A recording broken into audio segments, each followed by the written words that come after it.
It's the result of taking our original comprehensive plan from 2014, and then we've had some various other plans that have been worked on since 2020. So we've consolidated those all. We've had a couple of open houses with community involvement, as well as many responses from community surveys.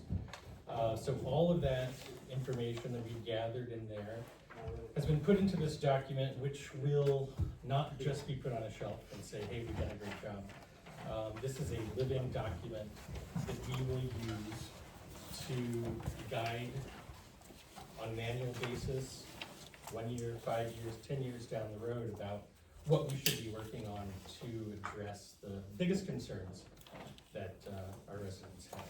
So this will be on display here at City Hall and available for anyone to come in and inspect. And if you have any questions, don't hesitate to reach out and contact me. And then we do plan on having, we'll take any final comments up through sort of the end of the month.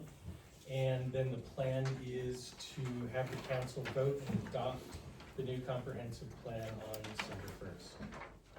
Does anyone have any questions? Yes. Can you give a little bit of a synopsis of what it entails? Sure. To no one's surprise, I think, let me just get to the sort of executive summary and give you the views of what we're saying there. So citizens have concerns, number one is jobs, more things for young families and children to do, as well as what always comes in close to the top is a grocery store, a full-scale grocery store, getting that back. Those are the first sort of three, I would say, big items, and housing as well. This is broken down into, we first look at sort of the history of Casey and all of that. Talks about all of the existing plans that have gone into this, been incorporated, the community engagement. Then it gives some demographics. We chose 3 other comparable communities to compare ourselves to look at demographics, things like age, income, housing, etc. We looked at Marshall as a close community to us, Arcola, and Altamont. So then it gets into in-depth into areas such as housing, what housing goals should be, which is mostly focused on the areas we want to look at are infill housing on the vacant lots that we have, new housing options for seniors, especially those who would like to get out of their difficult and expensive to maintain homes and into more apartment style living, and as well as workforce housing that could support, if a new employer were to choose to come in town, they would want to see that we're working on providing places for their workers to live. We get into general economic development topics, which are different economic development tools we could use. Some we're already using, and ways we can layer it with other things. We look at transportation and infrastructure, looking at the current state of what our infrastructure and transportation options are. The biggest thing that came out of that was putting together a formal, what do we call it? Capital improvement plan, so that we can plan years in advance what we need to do to maintain and to grow our infrastructure. General quality of life issues, number one issue here is lack of childcare. So we need to tackle ideas around how to provide childcare. And then land use, current land use. What we have as far as commercial, residential, industrial, things like, it looks at those kinds of issues. And then the last chapter is about implementation, and because that's the most important piece. This is just the beginning. This just gives us a road map, a framework for what we all need to be focused on in the next several years, to make Casey an attractive place to retain the citizens we have now and to attract future residents and employers in the future. There's some appendices that give all of the responses from all of the surveys. There's a retail demand analysis. There's also some maps in here, like our current business district and how that layers with the enterprise zone, and then future land use, the future land use map. So that's basically it. Have you guys budgeted any of the excess funds that the has acquired over the years? I mean, the city has quite a bit extra funds compared to other cities, I guess, because of the utilities and whatever. Have you budgeted that into the plan at all? Your excess funds and utilities, we was minus 1.2 million last year, so you don't have an excess for utilities. Jesus.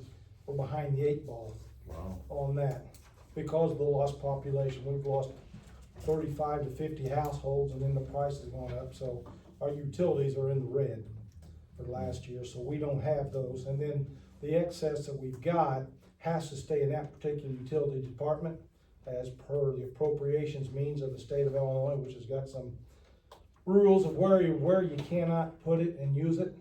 So you're limited somewhat there. So as far as having an excess, like if you and I have a $20 bill in our right pocket, we can pretty well use it for whatever the hell we want to. You can't do that with the municipality appropriations and spending. You have to only use it for utility Use it for where that money came from. but you can, If it's an excess electric fund, it's gotta be used in the electric department. aren't there ways to pull it over into, You got to, but you'll pay it back. for real? For real. Yeah, study the state of Illinois appropriations rules, Interesting. and you'll see that it won't take you long to figure out why Illinois is like this.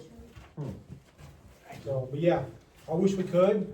I'd answer, that would allow us some flexibility and. Well, that's kind of my next question, is why are you guys levying more property tax if there's all this extra money sitting in these different CDs and Well, all? property tax, we cut 15% off of it in 21, we cut another 5% off in 22. So we cut 20% off the property tax over the last 5 years. Oh, And so we've actually cut it, and we held it steady for 2 years. This is the first time in 5 years we were talking about an increase in the property tax. And the only reason we're doing that is because we've lost about 700 people in our population over that same time frame.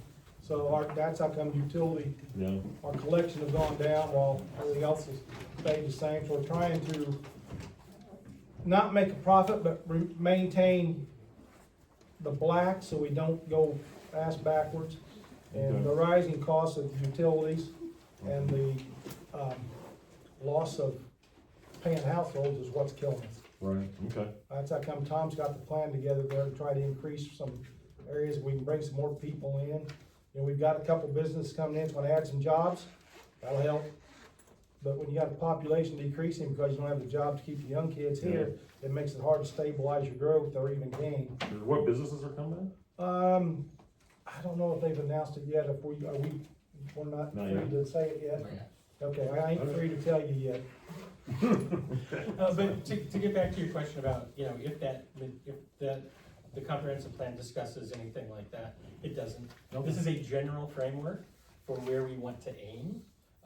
Goals for the future. Yes. And putting together a path to reach those goals. Right, and so part of this at the end is an implementation sort of matrix that talks about, these were identified as the things to work on in each of these categories, and then they'll be ranked as far as your short-term, mid-term, or long-term goals. And then we'll identify who our partners might be on that. And once we get to the implementation of it, for each piece, you know, there'll be a strategic Yeah, look, and that's where you would get into things like I that. appreciate it, thank you. Sure. Any other questions or comments from the public regarding the comprehensive plan? Because we're still in the public hearing. Hearing none, do you wanna close the public hearing, or does any council member have any comments? Anything to speak, council members? If not, we can close it at, there's a glare on there. 5:56. Is that what it says? That's what my phone says. Good enough.